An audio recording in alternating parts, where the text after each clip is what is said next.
Idigo Calvary, they had a home encounter up against the team of Tigezi Homeboys. They were able to win their game. And also in the Star Times Uganda Premier League match day 2, we had so many games, and KCA, they are still looking for their first point of the season. And over the weekend, they were edged narrowed by Bull FC by a 1-0. And Bara City also, they had to settle for a 1-1 tie with the team of Express, and the other results in the Star Times Uganda Premier League will be giving the full analysis of how the games went, plus the table standing, how it's looking like. NEC FC, a newly promoted side, they are currently leading the log in Star Times Uganda Premier League, and also international. So many encounters in the different leagues we have in Europe. English Premier League, the biggest scoreline was actually registered by the team of Newcastle over Sheffield United. The game ended by 8-0. Not only that one, Manchester United, the struggle continues for them, but they were able to pick a narrow win over the team of Burnley. And also the Gunners in a London derby, they dropped points against the team of Spurs. The game ended in a 2-2 tie. The misery still continues for the team of Chelsea. They were actually at Stamford Bridge and they lost the game into the hands of the team of Aston Villa. Meanwhile, in Spanish Primera Division, also the unbeaten record of Real Madrid was also ended in Madrid derby as they fell into the hands of Atletico Madrid. Italian Serie A, Juventus also losing into the hands of Sassuolo, and the other results have also been posted. In fact, we will also been posted to analyze them for you. French Ligue 1, Paris Saint-Germain got it against the team of Olympique de Marseille. Unfortunately, Kylian Mbappe was substituted in the first half of the game. That means he's going to miss some of the games for the team of Paris Saint-Germain. And also in German Bundesliga, Dortmund picked a narrow win over Wolfsburg. At the same time, the team of Bayern Munich is recording 7-0 over the team of Bochum, plus the transfer rumors and speculations that are making headlines. I'm not alone in the studio. I'm together with Susie Linda. Susie, good afternoon, and how was your weekend? Good afternoon, Benson. My weekend was quite interesting with a lot of surprising results, I should say. Good afternoon, viewer. You're most welcome. We are back. A fresh week, a fresh day, a new day. It is a Monday, and we are here to do, of course, what we always do best. We're starting from 2 p.m. up to there is 3 p.m. All you have to do is turn in Wasnal TV, whistle time, leave it there, sit back and wait for all of details that will come through. There is within the sporting fraternity, and we normally do locals, nationals, and then we get to cross over to there is international stories. A lot of surprising results, I should say, that came over the weekend because there were a lot of encounters that actually went down, a lot of games that went down from the local games to there is the national games, even international wise and all that. So I will bring to you all the analysis, the results, and whatever it is that actually you didn't expect to know within there is the football. So here it is. And in fact, before we follow what is on the script, districts in Western region, they are already preparing for Uhuru Cup, whereas Independence Cup. Arua City is one of them. They have already started playing the games. I remember there was a time we were in Boston to bring for us the updates of what is transpiring in Independence Cup as far as Arua City is concerned, and some of the games are taking place here at the Pokea Primary Playground, and also Arua District, a new district. They are not also leaving themselves behind. Actually, their games were supposed to start over the weekend on Saturday, because some clubs are still registering, showing interest for the tournament. They have pushed it towards the end of this week. That means Uhuru Cup as Independence Cup, that side of Arua District, will officially be starting on Saturday, and these games will continue, and the finals will be taking place on that particular day when the country will be celebrating the independence. That means on the 9th, probably the other coming Monday, you will see the finals in Arua District taking place. Interestingly, we are also having a ladies team. I remember very well on Saturday, actually, we hosted the public relations officer for Arua District, and he said actually 2 clubs, the ladies team, they have already registered for the tournament, plus the other teams in total already 17 teams. They have already registered for the Uhuru OS Independence Cup tournament that will be taking place in Arua district. How interesting is that one, seeing ladies also registering for the tournament? I think it's quite very interesting, and this is not the first time we are seeing ladies registering in football and in any tournament. We have a lot of that going across there is Uganda and even the world at large. You get to see that nationally there are a lot of ladies that are representing Team Uganda in there is the football, and Team Uganda also the ladies side is preparing to play a game home where they suffered a defeat on an away spree. And then coming down to local stories, there is also there are a lot of ladies teams that we have within Arua city. That is basically where my focus is. And by the way, in other competitions that are actually coming up, are not only the Uhuru Cup within there is Arua district. You'll also get to see that there are other interesting tournaments, all focused towards the Uhuru Cup. There are a lot of ladies teams that have registered, by the way, in the different tournaments. And I would like to say that it's quite very interesting to also see now that the ladies are coming up. Initially, we used to look at football as something for men only. Exactly. And so if it's coming up that the ladies are also doing football and they're registered. By the way, yesterday I was passing via Idiofe and I saw a set of young ladies training with boys in football. I even forgot my focus and I forgot where I was going to. I had to stand and look at these girls and all that. So it was quite interesting.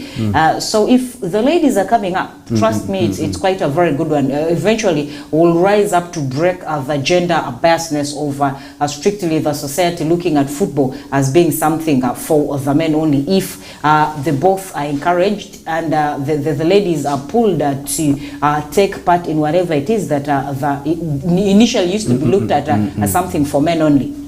Exactly, that is the point. I tried to ask him because currently there are 2 ladies teams that have already registered for the tournament. In case we don't see more ladies teams not registering for the tournament, how good will it go? He said in case there will only be 2 teams that have already done the registration, the 2 ladies team will only play the final between themselves, and the winner of course will take it all. Like you have said, it's not only Arua district and the Arua city that are taking part in the Uhuru tournament. We have in so many districts in the entire country, and also so many districts from the various parts of the West Nile region. We never know from the other parts of the region. Some of the districts, they might also be engaging in the Uhuru tournament, but the reports have not reached to our desktop. In case they reach, we'll also be in position to tell you which other districts apart from Arua city and the Arua district are taking part in the upcoming ways in the ongoing Independence Cup tournament. Leaving that one there, we need to take our focus to what transpired over the weekend in the StarTimes FUFA Big League. Actually, we start with the game between Blacks Power and Ontoparaka Football Club, because to me that was the biggest fixture over the weekend in StarTimes FUFA Big League. It was the first time the 2 sides are meeting in StarTimes FUFA Big League. And Ontoparaka, they were away to that's Blacks Power at Akiba Memorial. Meanwhile, Blacks Power, for them, they were at home. I thought that Ontoparaka, they were going to maybe emerge with something like a draw in the game, a point in the game. Unfortunately, they lost the game into the hands of Blacks Power. Though it was a slim win, an edging result, the fact is they lost the game into the hands of their away team. It was quite surprising because Blacks Power, this is a side that on Sunday yesterday was their 3rd meetup with Ontoparaka. I would say in UPL, when they played the last season in StarTimes Uganda Premier League, you'll actually get to see that the first encounter ended on a draw. There is when Ontoparaka traveled to Lira to play Lira Blacks Power. And then on their return leg, we vividly can remember that Ontoparaka finished their home game there is in last season is StarTimes Uganda Premier League season 2022-2023. Ontoparaka finished their journey in there is a StarTimes Uganda Premier League with Lira Blacks Power, where that game ended 1-0 in favor of Ontoparaka.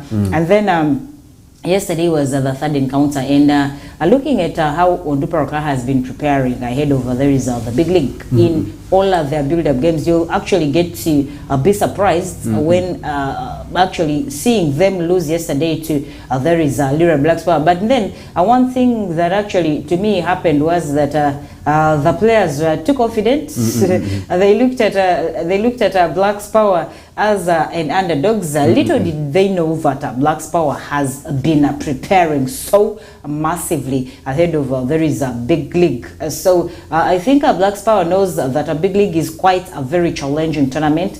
It's very difficult, it's very hard, it's not mild like sometimes Uganda Premier League, it's not. So Onduparaka suffered that defeat away. I don't know if they are doing a comeback on Sunday. There is they have a game home on Sunday against Chetume, but losing that goal came in from a corner kick that actually there was a goal that came through, and then the goalkeeper punched it out, and it resulted into a corner for there is a Black Power. And then from taking the corner, of course there was some slight mistake. I really don't know what happened with everyone that was within the box.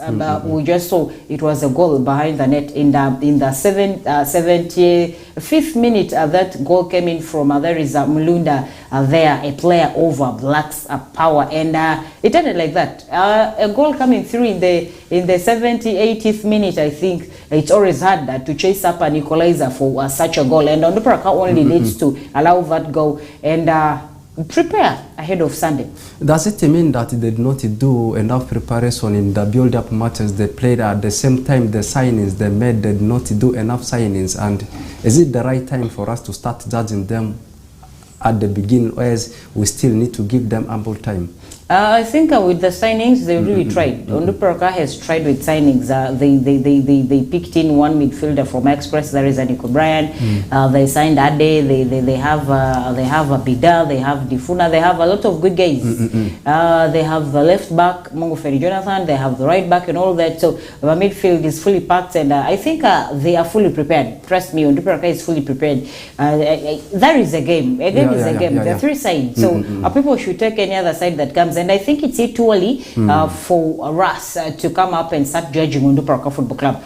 They still have time. They still have time to get back to the drawing board, find out where the mistakes were, or find out where the loopholes were, and get to tighten where the loopholes were. Trust me, they can return back bigger and better. We'll actually get to see whatever it is, how far they've gone in preparations levels. I think I will get to the judgment seat after the Sunday game against Chetume, because we've also seen a lot of sides losing out, even internationally. So we cannot just come up and start judging Onduparaka. But to me, I would say preparation-wise, they have really prepared in both the signing and in off-season and all that. So I think it's too early to judge them. We really need to give them another chance to see if really they can come up and prove themselves worthy following. The season has just started, and it is at the initial stages. We may not judge them at the moment, in case they will bounce back on Sunday against the game. That's Chetume.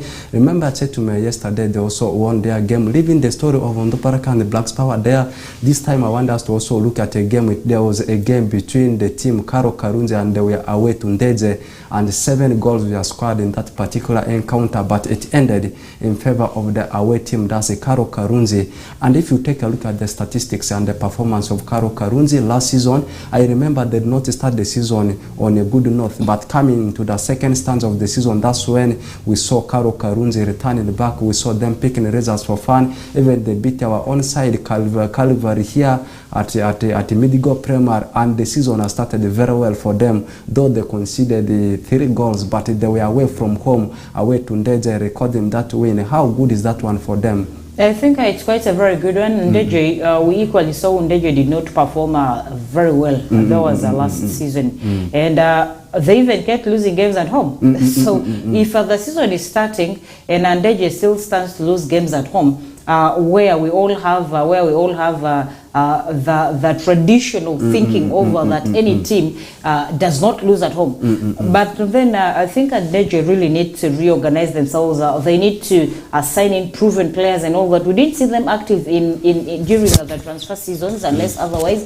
We equally also didn't see them do a lot of preparations. I didn't hear any build-up games that Ndeje actually took part in and all that. So If this is actually happening to Ndeje, then I would say I will not be surprised because we didn't really see a lot from them during the off-season, even in the signings, even in having build-up games and all that preparations ahead of the league. So if they suffered a defeat, I wouldn't really be surprised. And Karunji, I think we saw them doing a lot of massive preparations ahead of the big league. So that result of Karunji and Ndeje actually really didn't surprise me a lot. Karo Karunji picking it actually where they hung it last season. Actually, this is a team, even if they go away, they will still beat you at home. They can still pick a result. This is not a team that only relies on the home fixers. Away from home, they can be impossible to pick the maximum number of points. That's why I gave an example with what happened last season when actually they visited West Nile best side, that's the Calvary. And this one takes us to the result of Calvary. They have started the season on a brilliant note, beating the team of Tigezi Homeboys by 2-0. They were at home, and this is their third consecutive season in StarTimes FIFA Big League. The last two, they have actually been surviving relegation and finishing in a better position. But this season, they have an ambition and a priority to see that they need to cross over to StarTimes Uganda Premier League, starting the season with a win. Does it give them a chance to see that they cross over to the top tier of Ugandan football, winning on a clean sheet?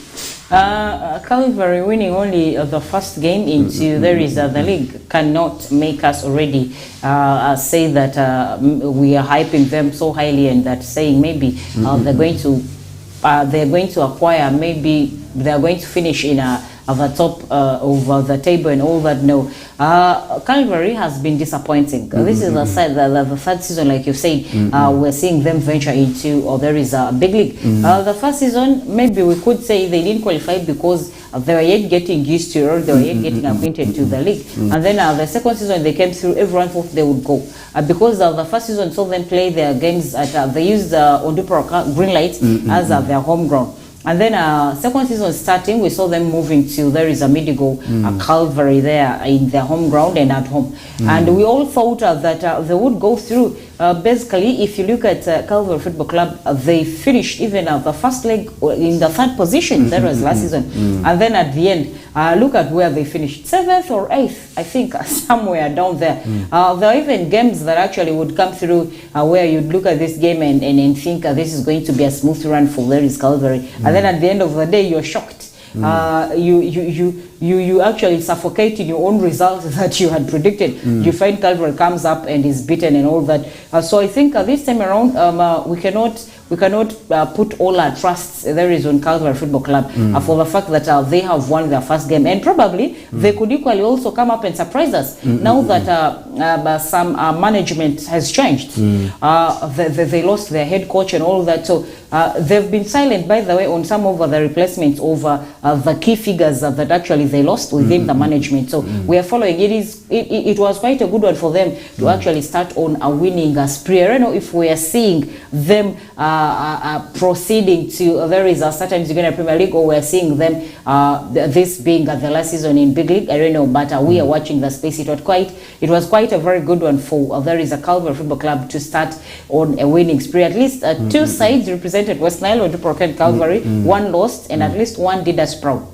And if you take a look at how the results went yesterday, the only home team that lost its fixture was the team that's in Ndeje University, as we said, losing into the hands of Karo Karunji by 4-3. Another side that actually started the season on a brilliant note is Tsetume, beating the team of Chinda Boys by 3-1. And if you take a look at the results, how it went for the newly promoted side, Tigezi Homeboys, a newly promoted side, they lost their game into the hands of Calvary. Another team, a newly promoted side, is of course the team Chinda Boys, again losing. And also today we have in one game to be played. It's actually between Police FC and the team that's Young Boys, and it has not started. In fact, the newly promoted side, they are not leading the promoted sides, not in a good way. Does it mean the game between Police FC and the Young Elephants will also be seeing a defeat on the side of Young Elephants? And Young Elephants, they actually traveling away to Kavumbari Recreation Center, that's to face Police at home. Are they going to survive real? Police is a very tough side. I don't know, whatever it is that happened the last season, we saw them missing out very narrowly, by the way, to crossing there is a UPL. So police this time around, I think they wouldn't really allow the chances of crossing over to there is a UPL slip off their hands again. So we'll definitely get to judge that zeal or ambition of crossing over to UPL. We'll get to judge that from today, and I don't see their side losing. And because one, they are home. Kataka and Mbale Heroes, their game is actually tomorrow. It's Mbale Derby, Mbale City Derby. These teams are found in eastern part of the country. We have actually been repeating this one for several times ever since the new the fixtures for StarTimes FIFA Big League for the new season have been released. And a derby day coming tomorrow. Mbale Heroes up against the team that's Kataka. Kataka last season they've survived the relegation narrowly. Meanwhile, Mbale Heroes, this is a team that has not been there. They are also, just like the other teams we mentioned, they are one of the newly promoted side, but it's a derby. Which side are you seeing coming on top of who? Chitara, or else it will be Mbale Heroes? I think I'm giving it up to Mbale Heroes. They have really fought so hard. If you look at the other seasons that Mbale Heroes have not been promoted to, there is a FIFA Big League, you'd actually get to see that they push through, by the way, up to finals. And then at the finals, that is where they're always beaten around. And the beating part of it comes in a very slim wins over there is Mbale Heroes. So I think this time around, much as it's yet the first time, I should say, into there is a FIFA Big League, we won't call them maybe newcomers and all that. We've seen a lot of sides, new entrants beating up the old opponents. We saw what NEC did to Busoga, the old counterparts, and yet NEC is yet a new entrant. So if you look at Mbale Heroes in Kataka, I would really give it to there is Mbale Heroes because one, they're zealous, they have the energy, they have one ambition, they have the fighting spirit and all that in them. I have been following them for quite some time now in the previous leagues that they have actually been taking part in. Like I said, they always survive crossing over to or gaining promotion to there is the Big League by a narrow defeat. I think the other season they lost it to penalties. They went to, they even went up to finals and all that. The 90 minutes ended, I think, on a draw basis, together with the other team they played that actually gained a promotion to there is a FIFA Big League. But then this time around, they went back and I think realized where the weaknesses were, corrected the weaknesses, and they were able to play out their head. And that is why we are able to see them representing and joining the likes of the Katakas in there is a Big League. But trust me, I am seeing Mbale Heroes surprising there is a Kataka.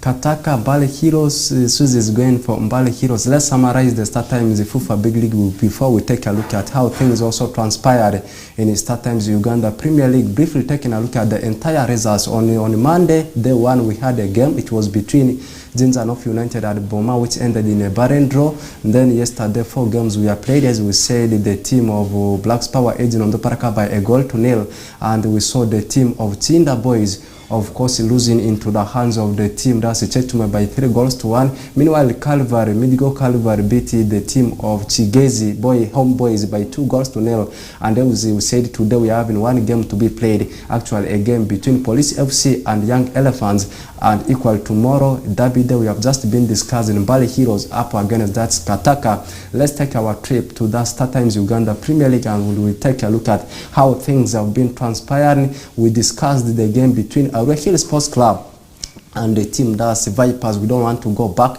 and the producers already displayed the results of how the game 2 of Uganda Premier League went. Maroons played out a 1-1 tie with the team of Sports Club Villa. Bull FC edged Kampala City, that's KCA, by 1-0. Express at Wankuku, they were able to tie Mbare City into a goalless draw. Meanwhile, Wakiso Giants had to share the spoil yesterday with Bright Stars. The game ended 1-1, and the Airtel Chitara, it was on Saturday, the edged out UPDF by 1-0 on Friday rather. Meanwhile, there was a game between NEC FC and Busoga, and actually it was total thrashing for the home team, beating the team of Busoga by 5-0, and URA Sports Club bounced back and they were able to defeat Gaddafi by 2-0. And lastly, as we said, Vipers, we are able to beat Arua Hill Sports Club by 2-0. Let's start our discussion with the game between Bull FC and KCA. I remember you predicted the game very well. You actually went for that Bull win, and KCC actually, they are under a gaffer, they are under they are under a foreign coach. Their coach is of course called Traguili. And me, I thought normal when an African club goes for a foreign coach, maybe a European coach, South American coaches, a Latin coach, that coach can come and start to change things. But you take a look at how the guy has started for the team of KCCA. You look at the CAF Confederations Cup. This guy did not perform very well. The FIFA Super 8, a precursor tournament, he was knocked out. Now the new season has started on a defeat for the team of KCCA. The first game they were supposed to face Express. That game was moved ahead because they had engagement in Confederations Cup, and against Bull yesterday they could not pick the 3 points, even a mere point they could not fight for it, and the team of Bull FC edging them by a goal to nil. Did you expect that? I know you expected it because you gave the prediction in favor of the home team, that's Bull FC, and it happened. I think Bull this time around is one key team that a lot of teams are to fear.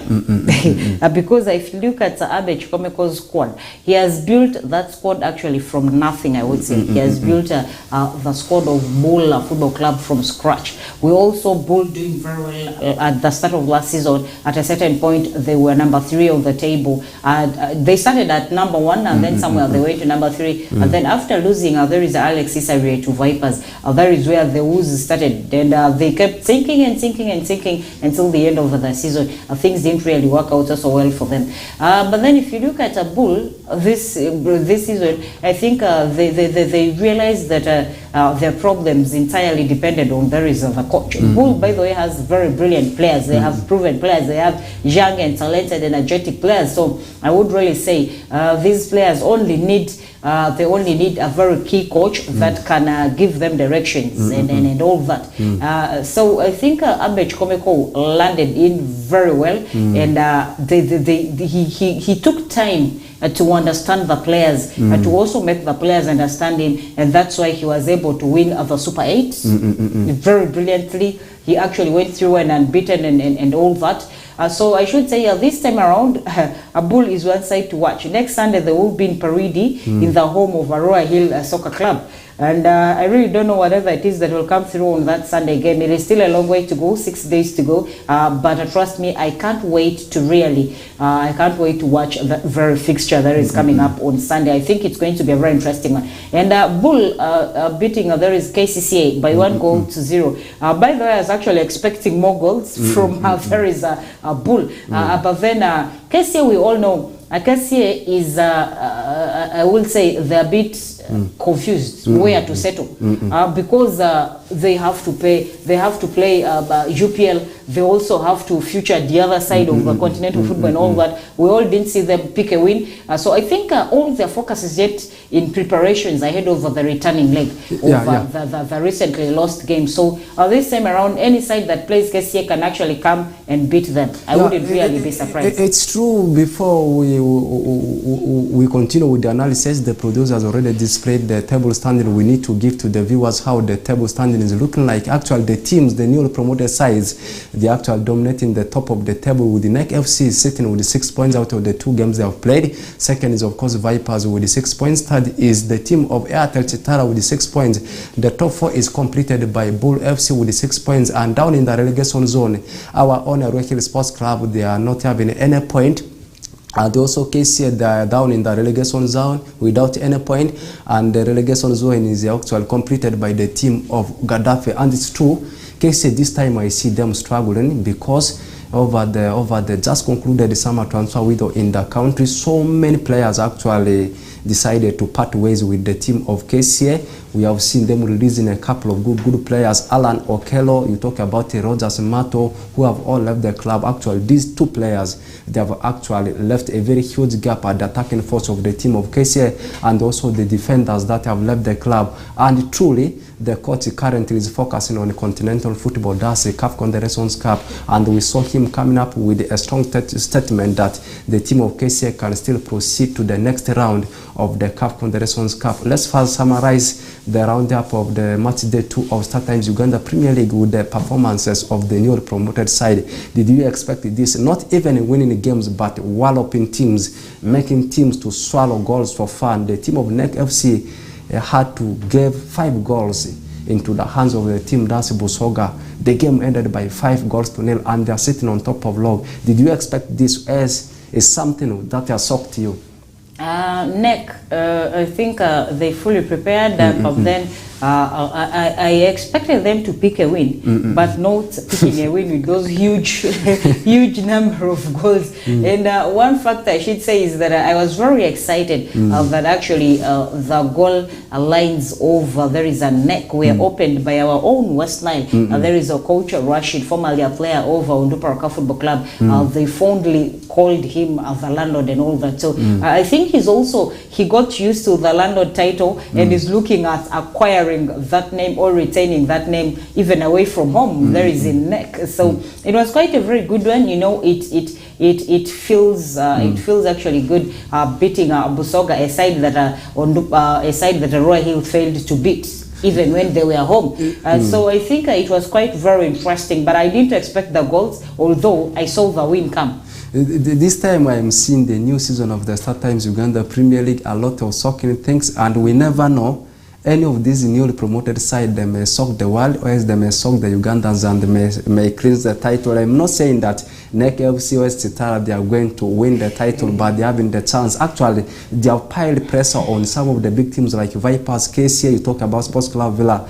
Initially, it used to be just a domination between amidst the three teams, Vipers, Sports Club Villa, and Vipers. But of late, you see Bull coming with the strength from all the angles. You talk about Maroons, you talk about NEC FC. We have just been discussing, but we are watching the space. Let's watch the space. Let's